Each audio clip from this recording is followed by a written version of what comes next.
finally done. Vehicle put back together, as you can see.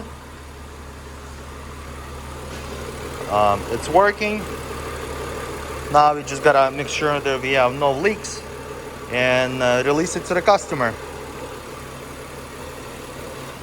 So remember, I was telling you about that leak. So what's going on is, as you can see, this plastic right here, the water is getting drained over here, but usually it leaks out, and it's a really common problem on them, and it goes down over here, and then how it gets to the injector and the spark plugs. With the water being there, with time it's getting corroded, and those injectors are getting stuck, and of course the spark plug, and it's impossible to remove it. Especially if it's been there, for some time. Then of course, with the water being there, the injector and the spark plug will fail, and you still have to replace it, and then you would have to go through all of this as we did in order to get that injector out.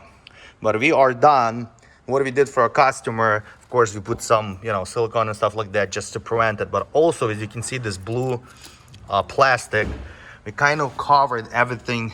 You cannot see it, but maybe a little bit. We covered everything inside with that plastic, from one side to another side, just to prevent that in case the water gets there, so you wouldn't still, get down to the head and create that problem all over again.